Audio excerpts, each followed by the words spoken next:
Robert E. Lee is standing over a map by candlelight and his hand is not steady. It's past midnight on May 7, 1864, and outside his tent the wounded are still screaming in a forest that is in places still on fire. His scouts have just told him something that confirms everything he already believes. The Union Army across from him is broken, disorganized, and preparing to withdraw. This is the moment Lee has waited 3 years for, not to win a war, but to survive one long enough for the North to give up on it.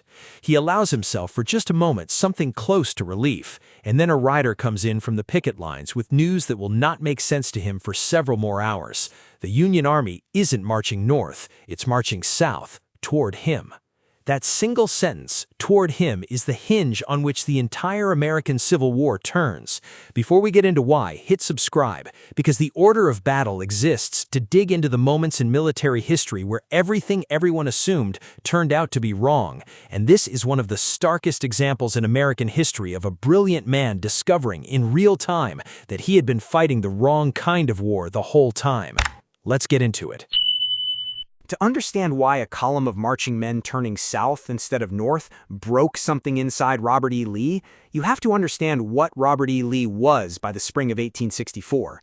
He wasn't just a general. He was, by that point, something closer to a myth that happened to still be alive. For 3 years, the Confederacy had thrown him against a rotating cast of Union commanders, and for 3 years, he had beaten every single one of them.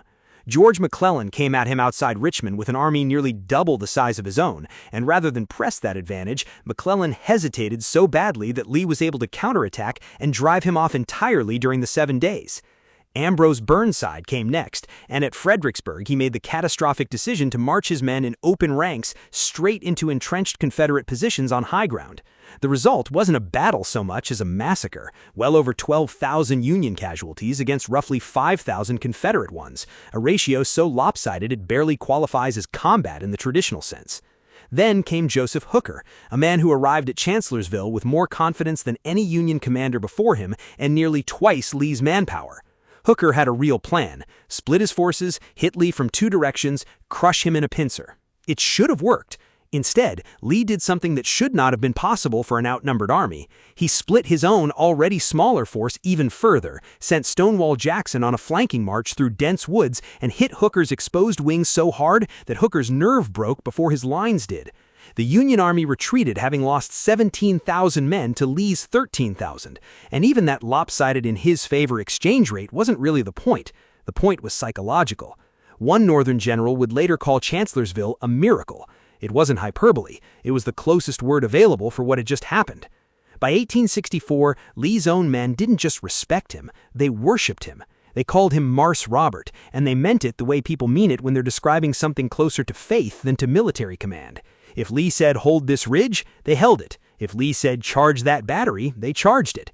He had built, through sheer accumulated victory, an army that believed, genuinely believed, that he could not be beaten in Virginia. And here's the part that gets left out of most tellings, the part that makes what happens next so much more interesting than a simple story of a good general meeting a better one. Lee had a theory of victory, and it was not insane. It wasn't the fantasy of a man in denial. Lee understood, correctly, that the Confederacy could not defeat the United States in a conventional sense. The population numbers weren't there, the industrial base wasn't there. What Lee believed, and what a great many serious people in the North believed too, was that the war could still be lost by the North, politically, if it went on long enough and cost enough blood. Abraham Lincoln's re-election in November of 1864 was genuinely in doubt. The Northern press was turning, there was a real and growing peace movement built entirely around exhaustion. So Lee's plan for 1864 wasn't to conquer anyone. It was to bleed the Union Army badly enough in engagement after engagement that Northern voters would simply decide the price of Lincoln's war wasn't worth paying anymore. Every battle Lee won added weight to that argument. Every Union general who limped home defeated and diminished was, in Lee's calculation, one more brick in the wall between Lincoln and a second term. It was a smart strategy. It had worked, in effect, for 3 years. And it was built on a single assumption so deeply embedded in Lee's experience that he never thought to question it, that whoever Lincoln sent next would, eventually, do what all the others had done: retreat. That assumption was about to meet a man who had never once retreated in his life. While Lee was becoming a legend in Virginia, a very different kind of soldier was quietly winning the war out west, in theaters most of the Eastern press barely bothered to cover. His name was Ulysses S. Grant, and almost nothing about him looked like a great general on paper. He'd failed at business, he'd struggled with drink, he dressed like a private and looked, by most accounts, more like a farmer who'd wandered onto a battlefield than a commanding officer. But look at what he'd actually done. At Fort Donelson, he'd forced the surrender of an entire Confederate army by simply refusing to accept anything less. His demand for unconditional and immediate surrender is where his nickname came from. At Shiloh, his army was surprised so badly on the first day that a less committed general would have called it a rout and withdrawn. Grant didn't. He regrouped overnight and counterattacked the next morning, turning near disaster into victory. At Vicksburg, he pulled off one of the most audacious campaigns of the entire war, cutting loose from his own supply lines, something military textbooks of the era said you simply did not do, and living off the land while he maneuvered an entire Confederate army into a siege that ended with its total surrender. At Chattanooga, he took over an army that was starving and pinned down and turned the position around entirely. The common thread running through every one of Grant's victories wasn't brilliance in the way Lee's victories were brilliant. Grant didn't win with elegant maneuvers or the kind of daring flanking marches that made Chancellorsville a thing of legend. Grant won because he never stopped. Every other Union general in the East had, at some point, absorbed a defeat, taken stock, and pulled back to lick their wounds and regroup for another attempt later. Grant simply did not do that. Setbacks were, to him, just part of the cost of the operation. You paid the cost and kept moving. When Lincoln brought Grant east in March of 1864 and made him general-in-chief of all Union armies, he gave him an instruction so blunt it's almost startling in its honesty. "Hold on with a bulldog grip," Lincoln told him, "and chew and choke as much as possible." This was not the language of a president looking for a clever tactician. This was the language of a president who had run out of patience with cleverness and simply wanted someone who would not let go. Grant understood exactly what was being asked of him. He wasn't being sent to outsmart Robert E. Lee. He was being sent to grab Lee's army and never release it, to fight not for the honor of winning individual engagements, but for the far uglier, far more effective goal of destroying the Confederacy's capacity to keep fighting at all, regardless of how many battles that took and regardless of what it cost. The soldiers of the Army of the Potomac, Lee's usual opponents, had heard the rumors about this new general from the West. They'd heard about Vicksburg and Chattanooga, but there was a smugness underneath their curiosity because they knew something Grant didn't yet know, from personal experience, what it actually felt like to stand across a field from Robert E. Lee.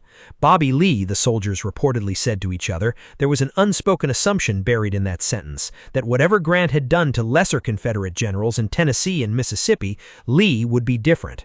Lee would be the one who finally taught this Western general what real war looked like. On May 4, 1864, the Army of the Potomac, 120,000 men, began crossing the Rapidan River into the same tangled Virginia forest known as the Wilderness, where Lee had already handed Hooker one of the worst defeats of the war a year earlier. Grant's objective, stated with a plainness that Lee's generation of officers would have found almost vulgar, was not to capture ground, not to outmaneuver anyone, not to threaten Richmond. It was to find Lee's army and destroy it. Two men, two philosophies of war, about to collide in the same dark woods where one of them had already proven decisively that he could not be beaten. The Wilderness was in almost every sense the worst possible place for the Union's numerical advantage to matter. It was a dense tangle of second-growth forest in thorny undergrowth so thick that visibility in most places dropped to 50 yards or less. Artillery, one of the Union's biggest edges, became close to useless when gunners couldn't see targets 20 feet past their own front line. Formations that started the day in neat, disciplined ranks dissolved within minutes into confused knots of men firing blindly into smoke and brush, sometimes at their own side. Lee knew this terrain. He had walked it, fought over it, understood its logic in a way no invading army possibly could, and rather than wait for Grant to organize a set-piece battle where Union numbers could actually be brought to bear, Lee attacked immediately, driving his smaller force straight into the tangled thickets to negate every advantage Grant's larger army might otherwise have enjoyed.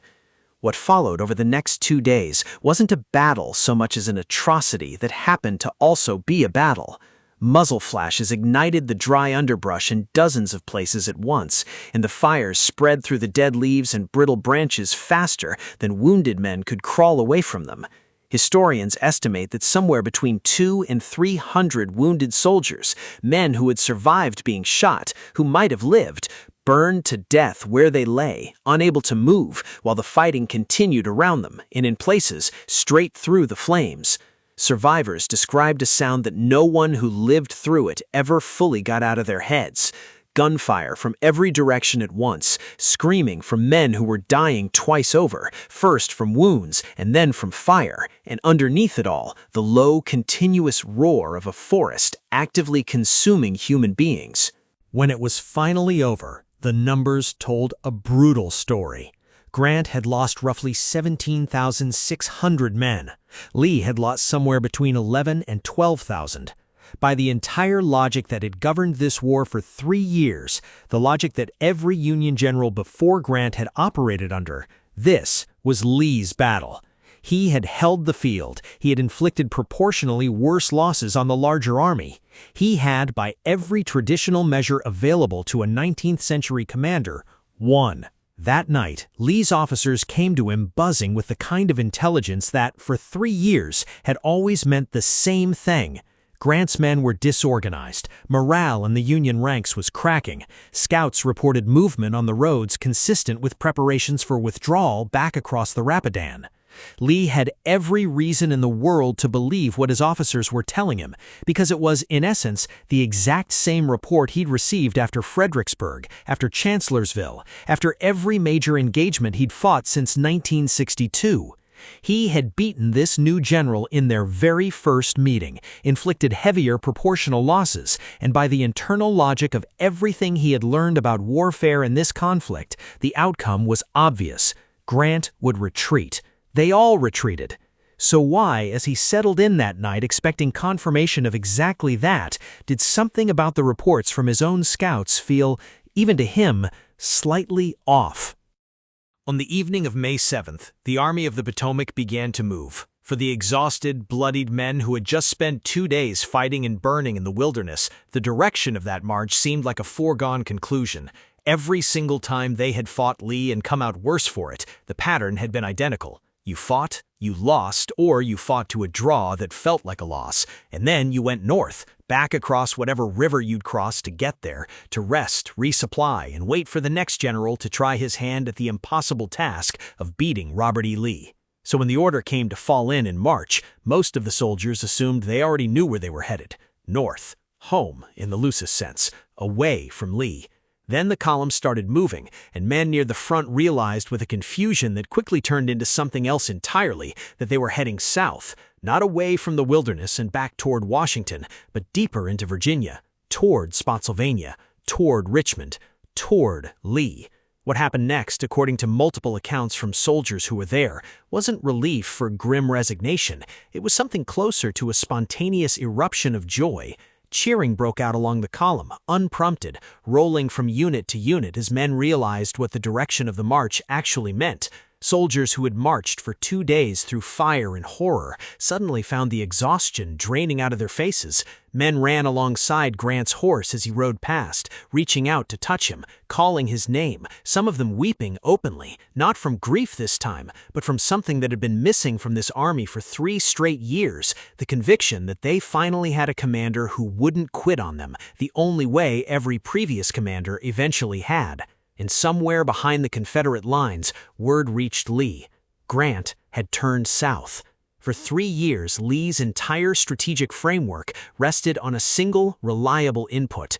Eventually, they retreat. Every plan he'd made, every calculation about how long the Confederacy needed to survive, to win politically rather than militarily, assumed that Union armies, no matter how large, would eventually break their nerve and pull back after a costly defeat. Grant had just lost more men than Lee in a battle Lee had, by any conventional measure, won. And instead of retreating, he was marching his army deeper into Confederate Virginia, directly toward another confrontation. Lee had spent 3 years becoming the most feared defensive general in the Western Hemisphere by learning to read his opponents perfectly. He now had for the first time an opponent whose next move he could not predict using anything he had learned in this war. What exactly was he supposed to do with a man who simply refused to play by the rules Lee had ever seen this war follow?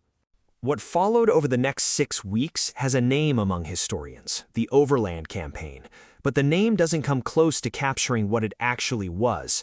It was less a military campaign than a controlled, sustained act of mutual destruction, repeated with almost mechanical regularity across the Virginia countryside.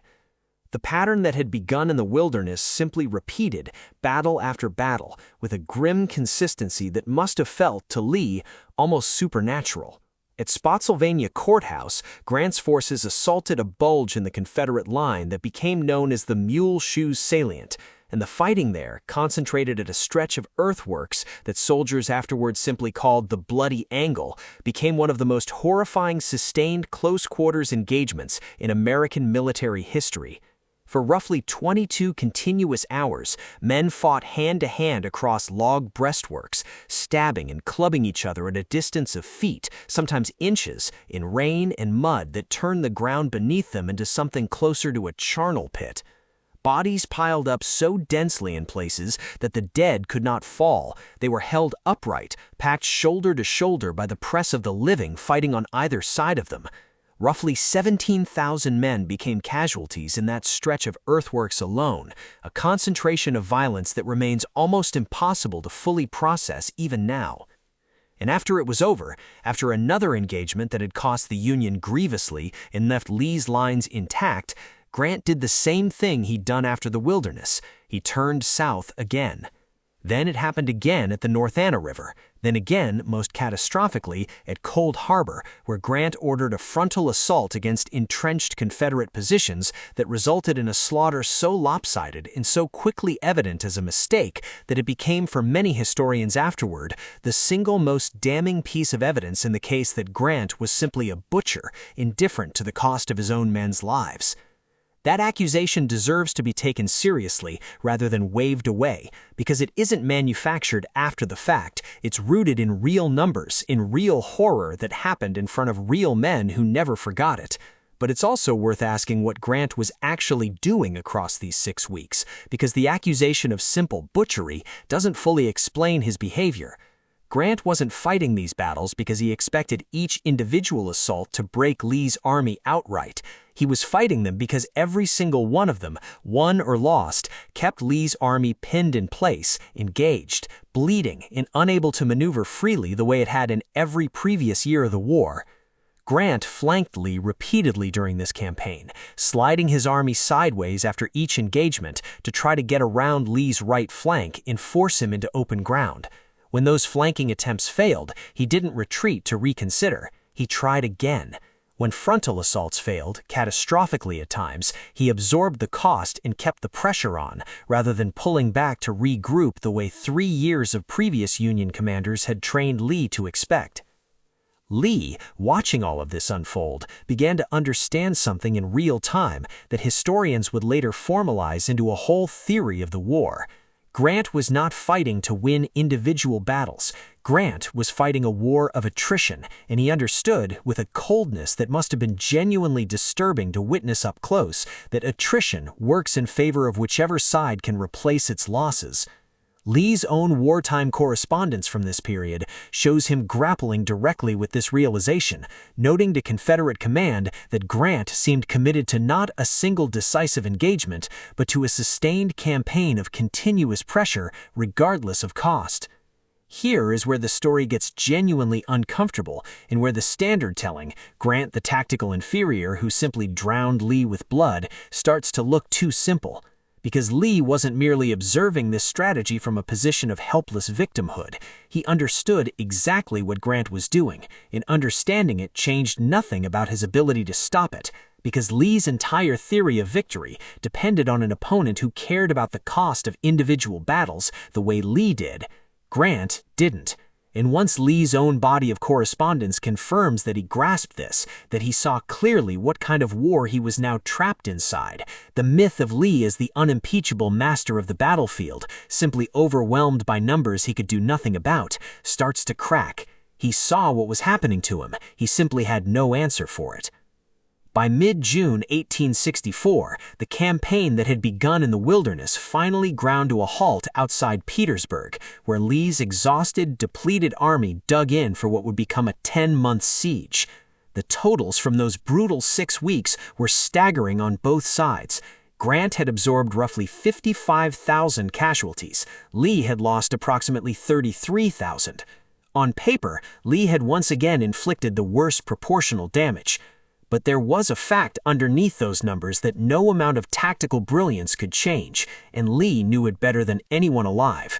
The Union, with a population of around 20 million, could replace 55,000 men. The Confederacy, with a free population less than half that size, could not replace 33,000. Every exchange, no matter how favorable to Lee on the battlefield, was mathematically unfavorable to the Confederacy as a whole. Grant could keep bleeding. Lee couldn't, and they both knew it.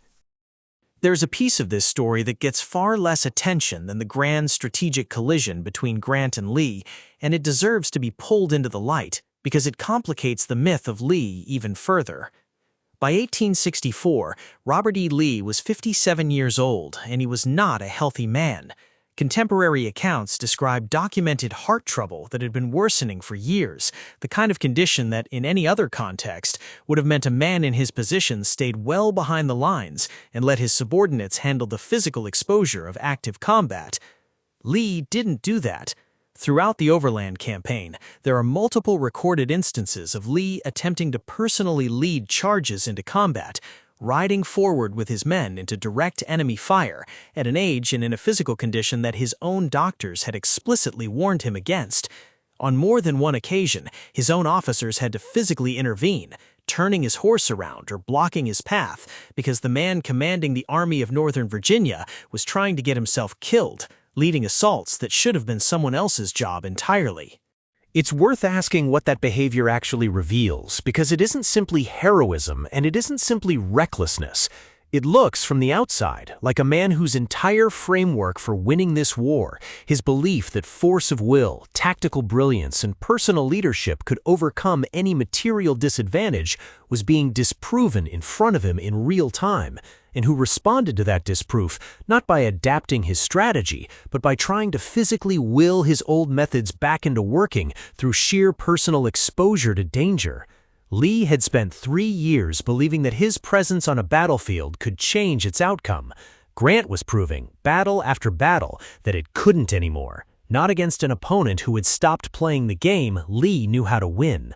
Whether it was the stress of command, the physical toll of a heart condition worsening under impossible pressure, or some combination of both, Lee was, by every account from this period, a man being ground down alongside his army. He would survive the war by nearly a decade, but something about watching his own strategic framework collapse in real time and being physically incapable of doing anything about it except throwing his own aging body at the problem marks this period as something closer to a slow-motion breakdown than a masterclass in defensive generalship. And still, the siege at Petersburg had not yet even begun. Petersburg was where the arithmetic Lee had always understood in the abstract finally became inescapable in practice. For 10 months, his army was pinned in place, unable to maneuver, unable to use the kind of aggressive tactical brilliance that had made his reputation, simply absorbing losses from artillery and sniper fire and disease, while his supply lines were slowly, methodically strangled by a Union army that only kept growing. Every month made the gap wider. Union reinforcements kept arriving, Confederate ranks kept shrinking, and there was no reservoir left to draw from to replace them. By the spring of 1865, Lee had roughly 50,000 men left under his command. Grant had over 100,000, with more on the way. Lee understood with total clarity that the war was lost. What he could not yet bring himself to do was accept it.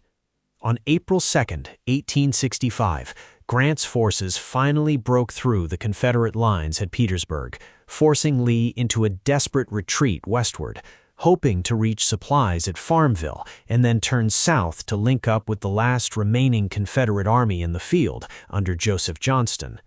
It was, by this point, a plan built almost entirely on hope rather than realistic assessment, and Grant had no intention of allowing it to succeed. Union cavalry under Philip Sheridan harried the retreating Confederates relentlessly, capturing or burning supply depot after supply depot before Lee's starving army could reach them. On April 6th, at a place called Sailor's Creek, Sheridan's cavalry managed to cut off and surround a substantial portion of Lee's retreating army, capturing roughly 7,700 Confederate soldiers, along with 8 of Lee's generals. Lee, watching from a nearby ridge as thousands of his own men were marched off into captivity, reportedly sat stunned on his horse and asked no one in particular whether the army had simply dissolved beneath him. It essentially had. On April 7th, Grant sent Lee a letter suggesting the time had come to discuss surrender. Lee didn't answer immediately. Some final, stubborn part of him still held out hope of reaching supplies further west and continuing the fight.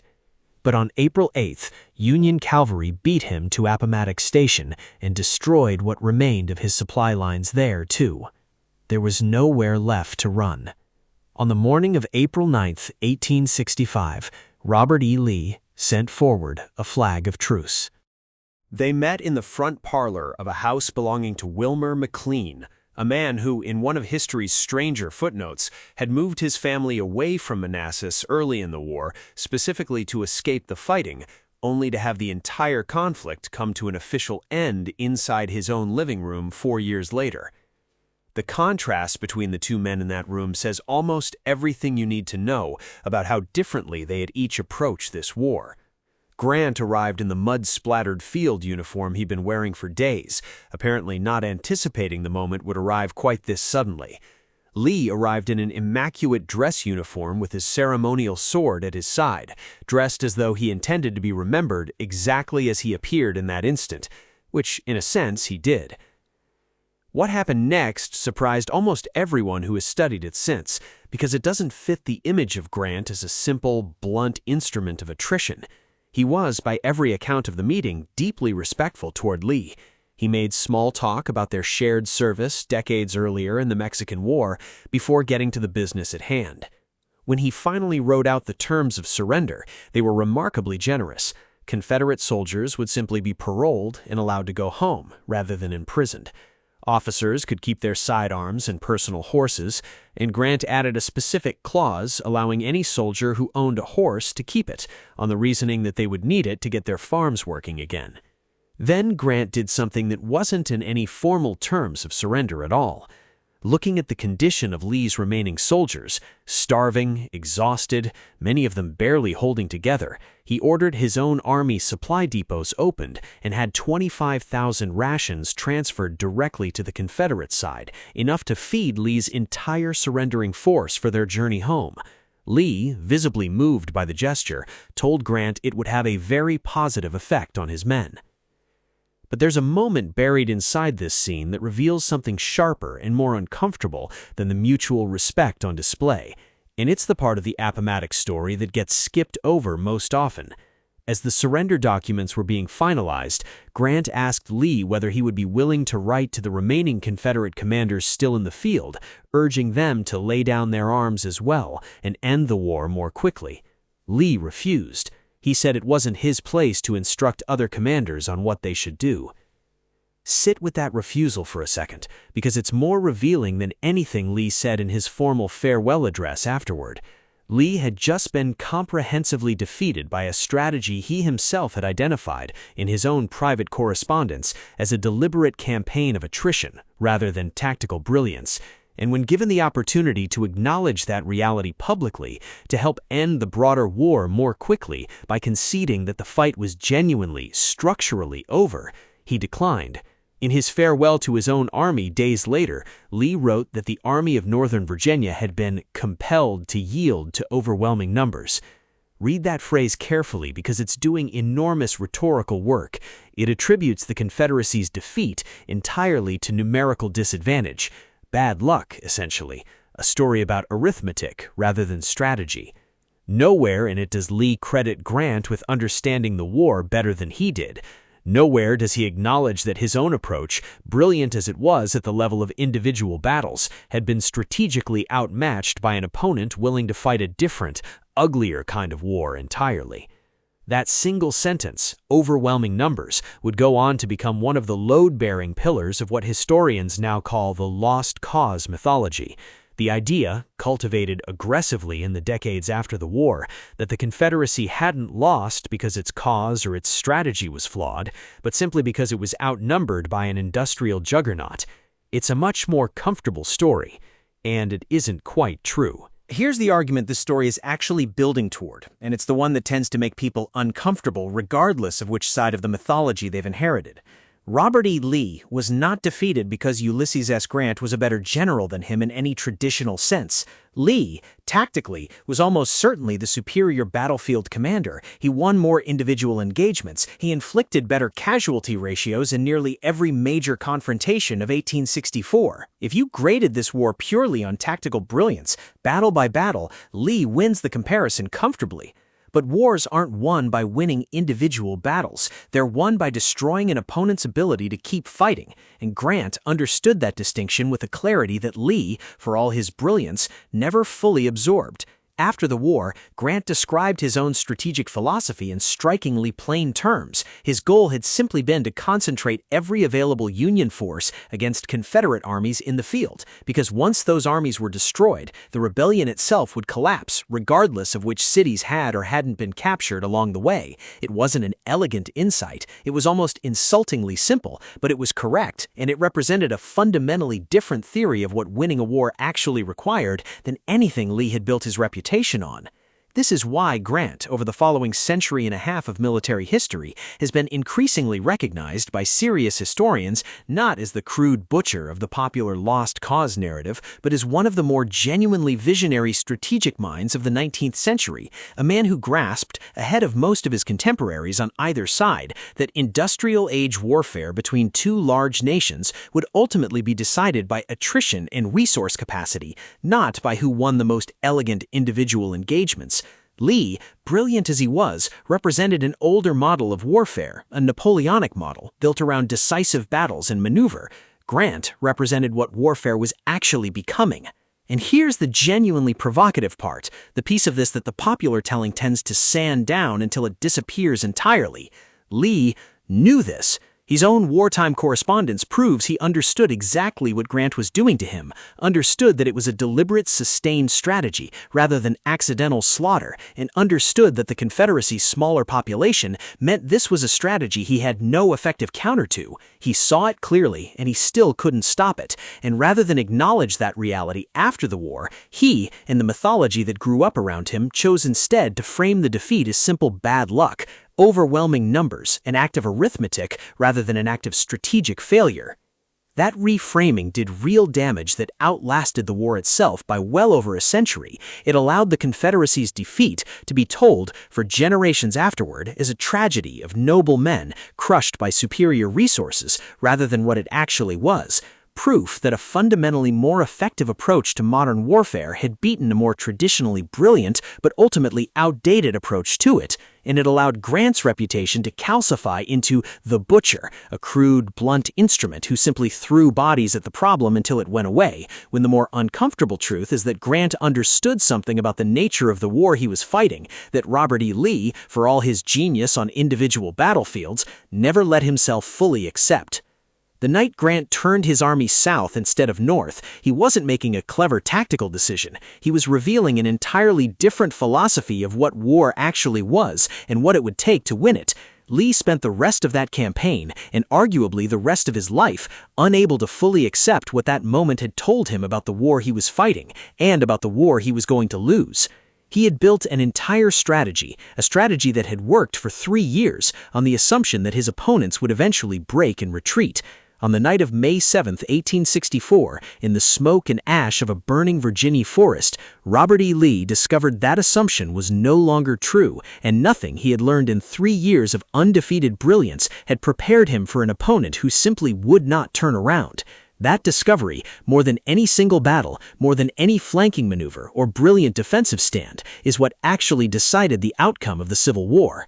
The South didn't lose because it ran out of options on the battlefield. It lost because it ran out of men to feed into a machine that the other side had simply decided to run longer than anyone thought possible.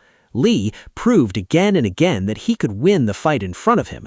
He never found an answer for a man who had decided the fight in front of him didn't actually matter, only the war behind it did.